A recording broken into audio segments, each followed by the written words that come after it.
Hola, muy buenas tardes. Soy Dani García de Frutos. Voy a explicaros la sesión 4 del máster de energías renovables en la asignatura Arquitectura Bioclimática.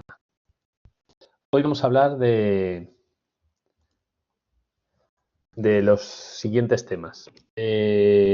Los temas que vamos a tratar son principalmente tres, aunque hablaremos de una introducción, de confort, salud y medio ambiente. Como veis, conforman los tres ejes para tomar la decisión de cuál es la conveniencia de realizar un edificio bioclimático o ecológico.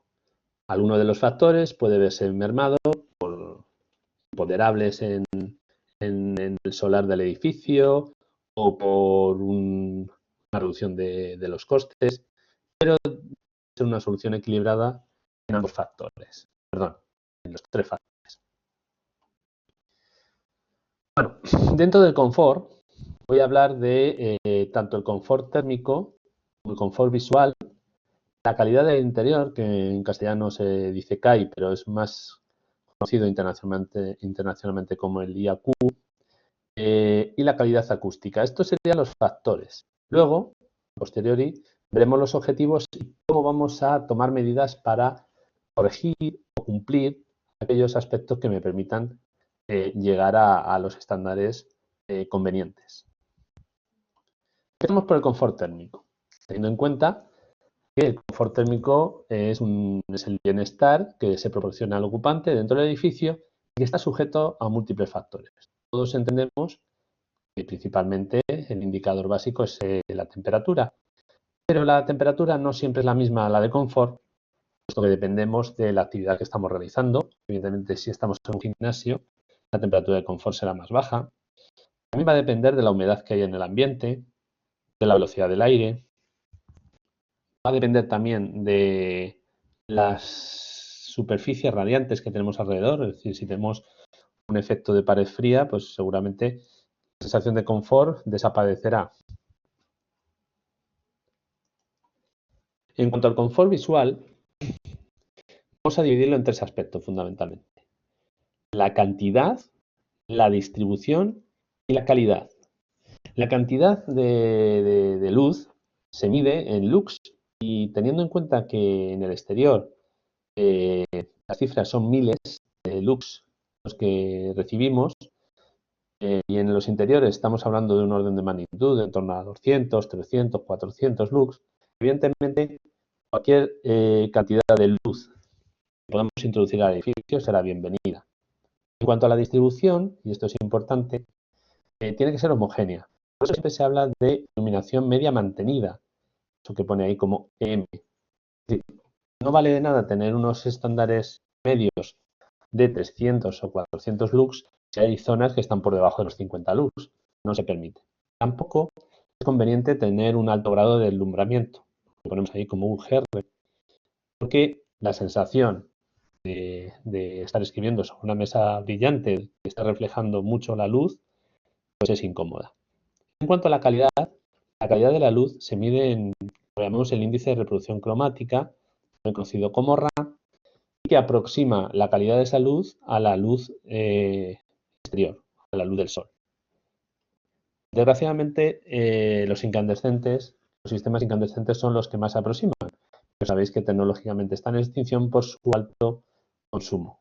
Por lo tanto, actualmente, una de las razones de implementación de LED es que podemos tener recorrido en la mejora de la calidad de esa luz. En cuanto a la calidad del aire interior, es curioso porque tenemos un dilema en los edificios.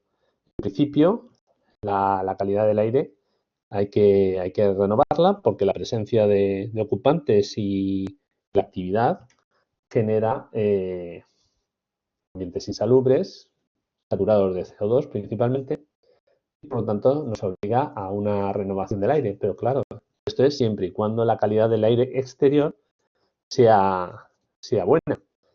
Si esa calidad de aire exterior no es buena, no nos queda más remedio que introducir algún sistema de filtrado o reducir a parámetros mínimos esa renovación, siempre y cuando cumplamos, evidentemente, los estándares de calidad del aire que fija fija el código técnico, su documento HS3.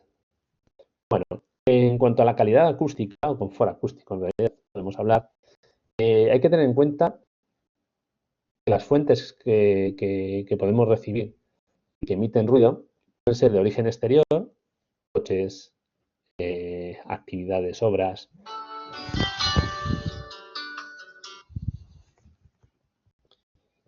sistemas constructivos. Los sistemas constructivos me refiero a que el propio edificio tiene algunos condicionantes que hacen que pues, la estructura pueda ser más rígida, puede originar más ruidos, o las actividades que tenemos, si no están bien considerados los sistemas constructivos, puedan transmitir esos ruidos, etc. También las instalaciones son una fuente de generación de ruido, principalmente sala de calderas, ascensores, etc.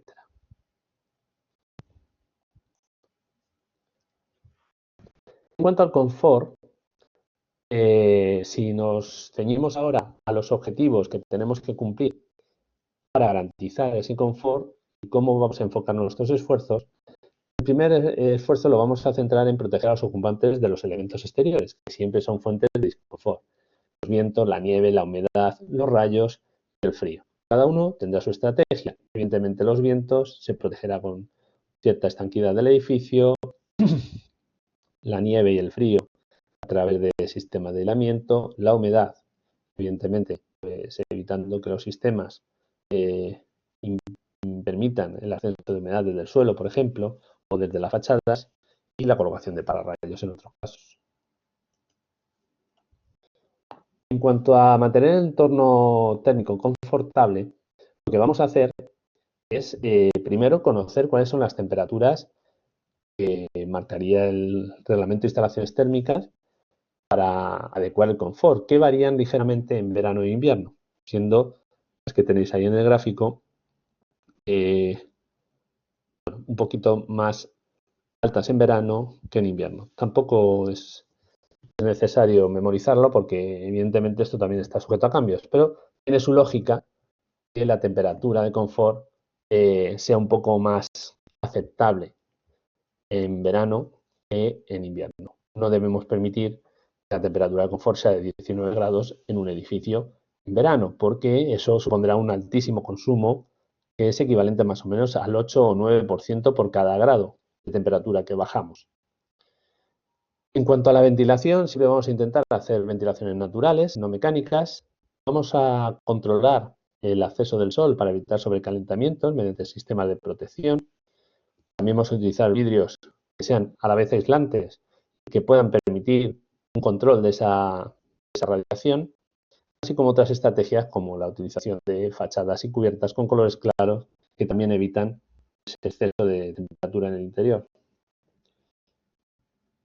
En cuanto al confort visual, la disposición del proyecto pues se ha podido tener muy en cuenta este factor en cuanto a la orientación, el tamaño de las ventanas o incluso la luz natural que penetra en el edificio. Evidentemente eso se consigue con edificios poco profundos, por ejemplo, y el acceso a vistas, que muchas veces se nos olvida, pero está demostrado en muchos estudios que tener vistas del exterior, desde el interior de nuestro edificio, genera una sensación de confort y evita el estrés. Debemos intentar proporcionar una ventilación suficiente, un orden de magnitud quizá de los estándares más altos, que es de oficina. Estaremos en un entorno de 25 metros cúbicos por persona y hora. Luego otras estrategias serían, por ejemplo, colocar ventanas altas practicables para que la estratificación del aire caliente, pues en verano consigamos evadirla, es decir, conseguimos un escape del aire caliente y así evitamos los sobrecalentamientos. Y también es interesante tener siempre un buen mantenimiento de los sistemas de aire acondicionado para evitar que la ventilación se convierta en una aportación de elementos insalubres. En cuanto a las condiciones acústicas, ¿qué podemos hacer? Pues lo que podemos hacer es colocar barreras. Esas barreras podrían ser vegetales, podrían ser muros macizos. También podemos fijarnos en la disposición de las habitaciones o las zonas habitadas, o bien el propio diseño del edificio de las zonas ruidosas exteriores o interiores. Es decir, si tenemos una zona de servicios, un grupo de presión o cualquier sala de ascensor, o, en fin, pues alejar las zonas más utilizadas de estas zonas. Luego tenemos la utilización de la masa como elemento clave para frenar el ruido. Muchas veces se ha pensado que el ruido se combate con el aislamiento acústico. No es así. El ruido se combate principalmente con masa. El aislamiento acústico lo que frena es la emisión. Es decir, que si yo quiero hacer una sala de grabación, evidentemente, bueno, el nivel de ruido lo puedo reducir al exterior con estos elementos.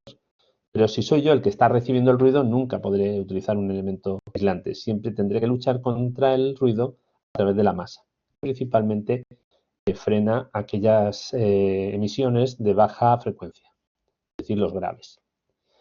También es interesante revisar y disponer de separadores en las tabiquerías, que independicen los elementos constructivos y que así, mediante elementos también antivibración, corten la transmisión de ruido mediante un sistema que no sea aéreo, es decir, mediante los sistemas macizos.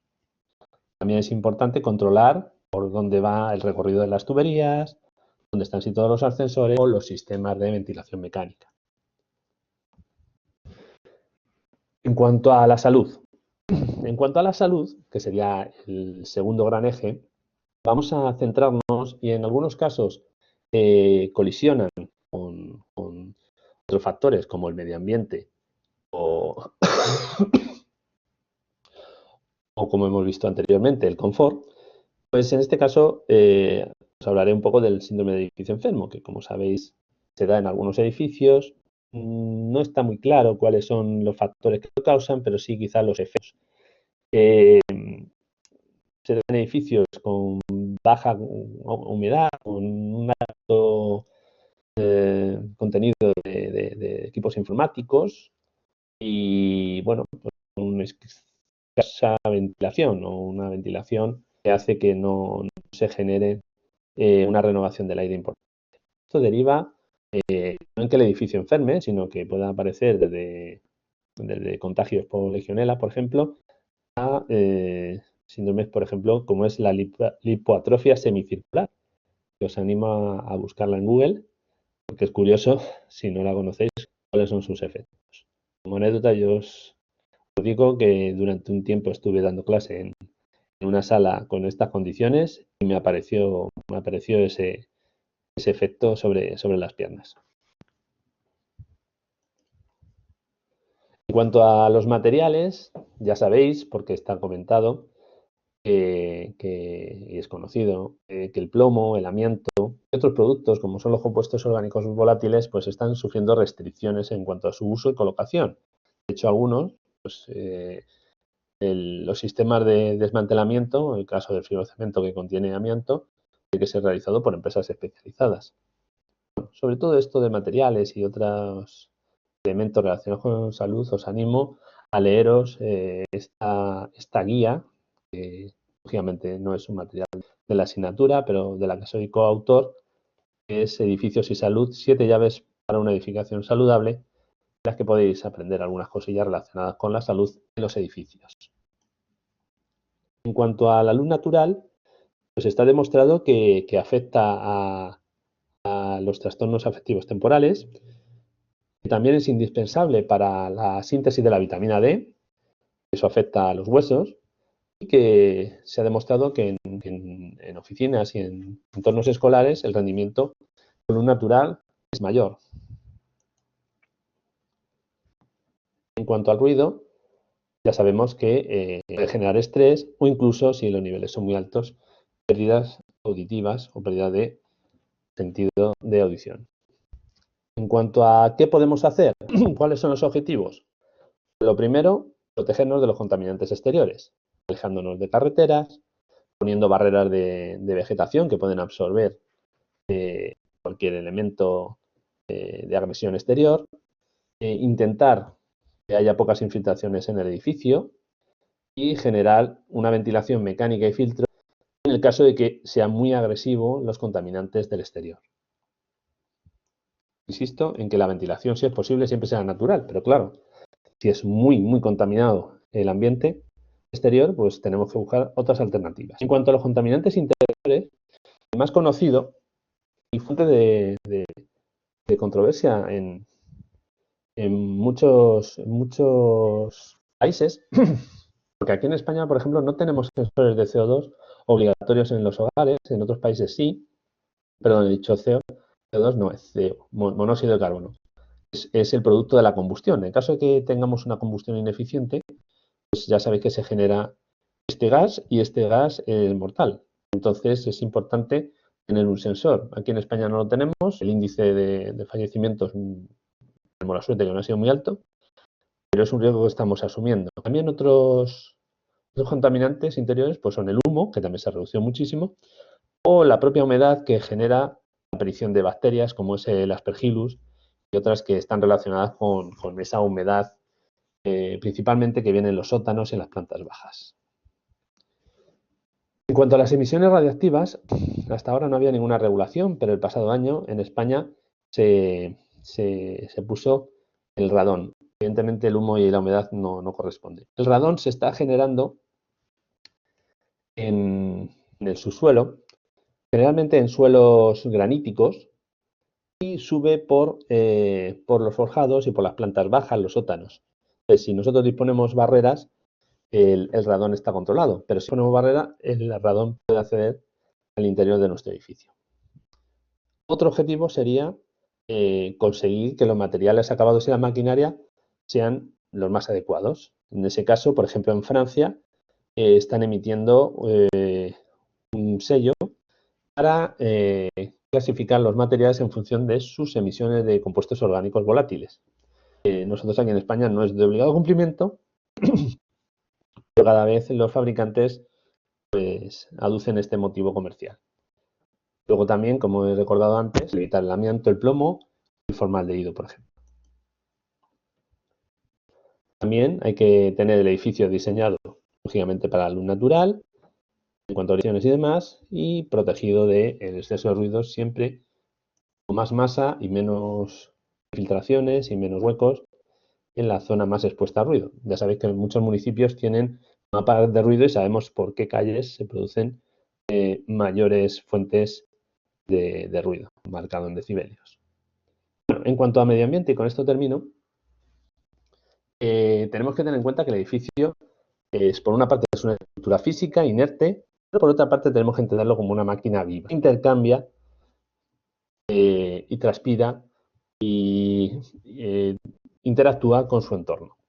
De manera que, evidentemente, si nosotros entendemos solo el edificio como una estructura física, quizá se nos pase los efectos que tiene la apertura y cierre de ventanas en función del uso o de las condiciones de temperatura, o si disponemos o no una barrera de vapor, cómo puede afectar a la calidad del aire o al ruido también, por ejemplo, si ponemos más o menos masa. ¿Qué factores vamos a analizar? Pues vamos a analizar factores como la energía. Esto, aunque sea un poco repetido, evidentemente, esto lo vamos a analizar desde el punto de vista medioambiental. O sea, los factores como la energía, desde el punto de vista medioambiental, lo que queremos es ahorrar energía, es decir, reducir el uso de materiales y de productos que provoquen un exceso de consumo energético en el edificio, tanto a través de instalaciones como de materiales. Materiales, además, el efecto sobre el medio ambiente también tiene que ver con su toxicidad. En cuanto al agua, evidentemente, la gestión del agua de cara al medio ambiente, que es el agua no debe derrocharse, debe ser gestionada con prudencia, debe ser utilizada de manera racional, es decir, pues el llenado de piscinas, por ejemplo, pues tiene que ser muy vigilado, incluso el riego. En cuanto a residuos, pues aquí sí que es un apartado especialmente importante para el medio ambiente y que no hemos tratado en en otros puntos. Los materiales, al final de su ciclo de vida, llega un momento en que tienen una alternativa, que es el vertedero, u otras alternativas, como es su reciclaje o bien su reutilización. Vamos a intentar quedarnos en estos dos últimos. Esto, evidentemente, tiene que ser planificado con antelación y, por lo tanto, es un poco la piedra angular de la economía circular. Y, por último, el ruido, evidentemente, también tiene sus efectos sobre el medio ambiente, ya que no solamente nos afecta a nosotros, sino también a animales que conviven en nuestro entorno. ¿Qué podemos hacer? Pues para evitar derroches energéticos, podemos, por una parte, utilizar sistemas de bajo consumo, eso sería el ideal, pero además podemos intentar que el poco consumo que tengamos lo hagamos con energías renovables, mediante la implantación de energía solar térmica, energía solar fotovoltaica, eólica, la que tengamos. ¿Vale? También debemos elegir bien los materiales para que no sean tóxicos, para que sean reutilizables, para que sean duraderos, ¿vale? Y en cuanto al agua, debemos gestionar, como ya he dicho, adecuadamente el agua potable y tener muy en cuenta que si es posible, porque el agua es limpia, vamos a provocar la reutilización de esas aguas, por ejemplo, para riego. En cuanto a la gestión de aguas residuales, es importante que tengamos muy vigilada la ejecución de la red de saneamiento para evitar pérdidas, ya que eso contamina el suelo, contamina las aguas subterráneas y, por lo tanto, esto junto con la buena gestión de las escorrentías garantizará que el suelo que afectado por nuestra construcción esté en buenas condiciones. Pues nada más, yo con esto he terminado. Si tenéis alguna cosilla, ya sabéis que podéis utilizar el foro. Estoy a vuestra disposición. Muchas gracias.